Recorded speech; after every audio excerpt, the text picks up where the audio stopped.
Hello, my friends. My name is Gerdes. Here are the three big stories for today. So, we're almost there. We're almost to a vote on Ukraine aid. I told you it takes time to work through the process. Then Trump threw the monkey wrench in about the border, and they focused on the border, and they didn't do the border. And then Mike Johnson met with Trump over the weekend, a week ago, and got a kind of a green light to go and move forward. It's been a weird process, but we're almost there. So let me explain where we are and how we get to where we need to go. So this is the New York Times. Ukraine aid bill clears critical hurdle in the House as Democrats supply the votes.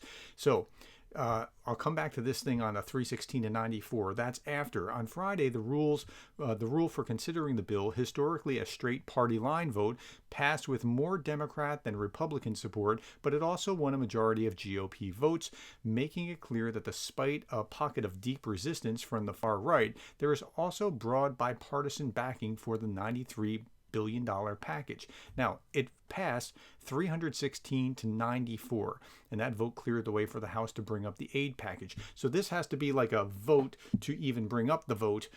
I know that sounds weird, but that's where it was. And let's look at this. 151 Republicans, 55 Republicans said no. Only 55. Now, this is agreeing to bring up to debate on foreign aid to Israel, Ukraine, and Taiwan. 165 Democrats and 39 Democrats said no, and that's how you get 316 to 94.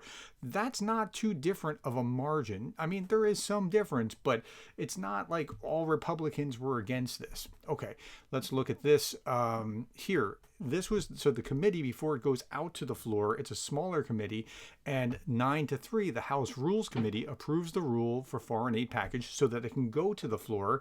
And I want to just point out this guy. This is, so 3 Republicans, Thomas Massey, Ralph Norman, Chip Roy, voted against it. But this guy got kind of a black eye last week. Some people were saying, well, you know, he was the one questioning the Undersecretary of Defense when the Undersecretary was talking about don't hit oil refineries, those are civilian targets, and he's like, wait, so they can punch at you but you can't punch back? And then I saw on Twitter people saying things that were like, well, you know, you didn't sign the discharge petition, but he voted for it. Aye, Mr. Scott. Mr. Scott, that's Mr. Scott, and he voted for it, so to get it out of the Rules Committee. So give him a little bit of a pass with that. Okay, Igor Shushko. The bill to arm Ukraine, which is sure to pass the House tomorrow, and I think it will, requires the transfer of long-range ATACMS, but it also allows the White House to withhold the ATACMS at its discretion. Now, I don't know that Biden would do that, but it's part of the bill. Recall the bizarre Biden administration claim that Russian oil refineries are civilian targets? Well, I don't know. There are strings, there are levers, but I don't know that this is a threat, but this is actually kind of better than what was in the previous bill in the sense that ATACMS are required to be sent. At the same time, Marjorie Taylor Greene was doing this kind of nonsense. Here are her amendments. Any member of Congress who votes in favor of this act shall be required to conscript in the Ukrainian military. Well, that wasn't going anywhere. Or by the funds made available by this act, such sums as necessary shall be used for the development of space laser technology on the southern border. Okay, well, this was just a stupid attempt to try to slow the process down because she's Marjorie Taylor Greene. Marjorie Taylor Greene was berating Timothy Snyder, and Timothy Snyder answered beautifully. Listen to this. So when you want to talk about misinformation, Mr. Snyder, you might actually look a little closer to American media if you don't like what they're saying. Thank you, Mr. Chairman. I yield back. Mr. Chairman, does he have the opportunity to respond to the gentlelady? Sure. Yeah. I didn't ask him a question, No, her Mr. time's Raskin. expired. You asked multiple questions. First of all, I'd like to thank the representative from Georgia by making clear with her comments and with her person that any discussion of political warfare has to include Russia, Ukraine, and America. She's just demonstrated that point, I think, very powerfully. On the question of Nazis, I've written 2 books as a historian about Nazis and the Holocaust. On the question of Ukrainian nationalism, I am the leading scholar of that subject in North America and have been writing about it for 20 years. if the chamber is interested in the degree of far-right participation in Ukrainian politics, you can be assured that no far-right party has ever crossed 3% in Ukrainian election. So of course there are bad people in every country, but by any comparative standard is a very small phenomenon. In Russia, on the other hand, the army includes openly Nazi formations, such as Rushich.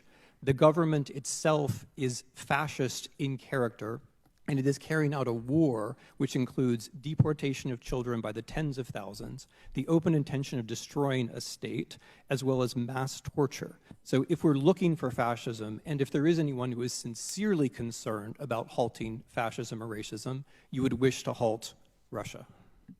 Boom. Okay, so that was Tim Snyder's response to Marjorie Taylor Greene. But in Russia, they love Marjorie Taylor Greene. The Kremlin's favorite propagandist, Vladimir Solyov, proclaimed, "Thank goodness she exists. Congrats, Marjorie Taylor Greene. This is the guy who's cheering for you." But they're also cheering for Trump at the same time. Russian state TV host our beloved Trump, in whom we place all of our hope. As always, our candidate Trump does not let us down. We need to support him. This was some time ago. This wasn't a recent clip. Okay, now, as far as foreign policy goes, what's the argument for foreign aid? This is Ben Shapiro. He's talking about foreign aid should be treated like defense spending. If it's good for U.S. interests, it's worthwhile. Strong, robust allies are in America's interest. Someone should explain why it's in America's interest to cut off aid to Russia that overruns Ukraine and Iran that dominates, and he's going to go on and talk about Israel a little bit. But here, I just want to show like a 2-3 minute clip of him. If you don't know who Ben Shapiro is, you might not like him if you're on the left, but he makes a good argument about why we should use or how we should think about foreign aid. What is called a one-vote motion to vacate rule that is in place in the House of Representatives. That means any one member of the Republican caucus can challenge the Speaker of the House, Mike Johnson's job, at literally any given time. It also means that if you have a bunch of headline-grabbing people in the Republican caucus who are more interested in going on TV than in actually governing or in maintaining a majority or in growing that majority to actually get big things done, well, that here we insert the term Marjorie Taylor Greene because that's what she's doing. That can hold up the works. All this is coming to a head because Speaker Mike Johnson has now put forward a series of bills related to foreign aid. Now, let me talk about foreign aid for just a second. Foreign aid is not the United States being wildly charitable. It is not the United States randomly deciding to drop goodie bags in poor parts of the world. We're not talking about simply sending food to Somalia or something. When it comes to foreign aid, there are always strings attached. That's what makes it in America's interest to do these things. In the same way that if you are attempting to sponsor a friend in order to accomplish a particular goal, you might lend that friend money, or you might give that friend money just to get back on their feet. In order to make sure that person remains a friend, an ally, is able to be strong, that is what American foreign aid does. And this has historically been the role of American foreign aid. Obviously, in the aftermath of World War II, the United States effectively single-handedly rebuilt Europe with the Marshall Plan. Now, one of the things that's been said by a lot of people on the Republican side of the aisle about foreign aid is that all foreign aid is somehow bad. All foreign aid is somehow terrible and useless, and worse than useless, counterproductive, because if we're not spending it at home, we shouldn't be spending it at all. This is insanely short-sighted because there are two ways in reality that we spend our defense money. One is on actual defense, meaning like creating F-35s and F-22s and creating aircraft carriers and submarines. The other way that we provide for our national defense is by strengthening our allies. And when our allies are not strong, we have to step in and we have to take the lead. It turns out that is a lot more expensive. Allies who are unable to defend themselves lead to enemies who are able to take advantage of that, thus threatening American interests and forcing American involvement. This has happened over and over and over in American history. When our allies are not strong enough, the United States ends up taking a lead role in areas we have no interest in being. This is So I'm showing you this because this is actually a really good argument to be showing or explaining to others who might be skeptical about it. So just listen just a little bit more. Why it is worthwhile for the United States to provide a pittance to many countries. And when I say a pittance, I'm not talking in raw terms. Yes, some of this is a lot of money in raw terms. When you're talking about the federal budget of the United States, let us be clear. Foreign aid represents well under 1% of the federal budget nearly every year. One of the things that I've been noticing is a lot of the people who I see screaming to the heavens about the cost of foreign aid. Oh my God, I can't believe how much this is costing. I get the feeling that you have a different set of priorities for many of you. There's some people who are consistent libertarians. There's some people who say the government shouldn't be spending on Social Security, and the government shouldn't be spending on disability, and the government shouldn't be spending on welfare, and the government should not be spending on foreign aid. That is at least a consistent position. I think it's wrongheaded because, again, I think that America's foreign policy interests require that we have strong allies who eventually will be able to take care of themselves. The goal of foreign aid, by the way, should be eventually to get other countries off our foreign aid, in the same way that the goal of welfare should presumably to get people off welfare at a certain point.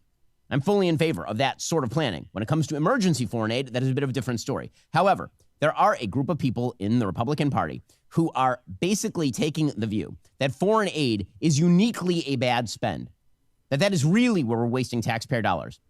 I don't believe you that this is about fiscal responsibility. I just don't. When you continue to vote in favor of $5, $6, $7 trillion budgets every single year, but here is where you start to pinch the pennies, I start to get a little suspicious. It's the equivalent of the husband who goes on a gambling spree, who takes all the money from the savings and blows it on random lotto tickets.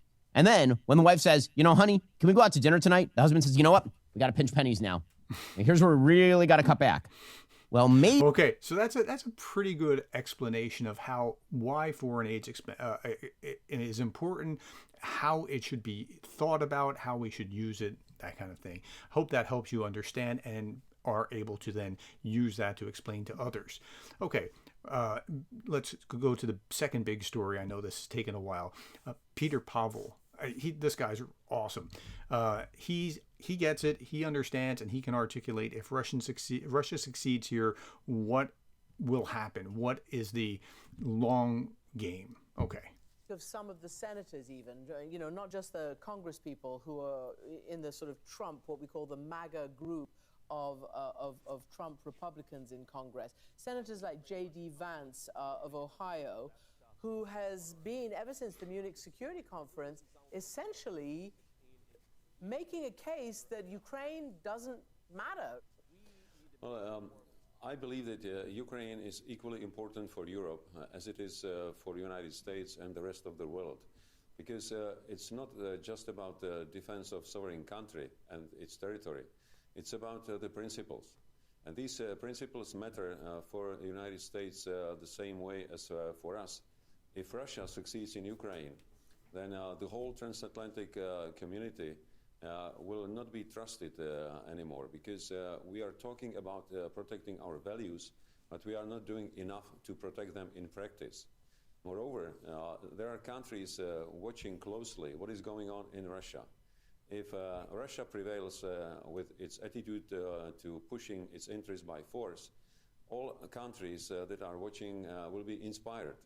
Starting with China, with a number of countries in Africa, Middle East, and Asia. I believe that it is crucially important that we all deliver all necessary assistance to Ukraine for it to prevail and to push Russia back.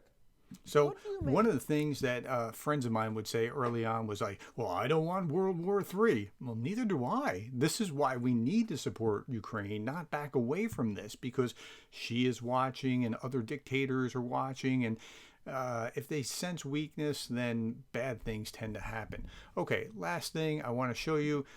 You did it.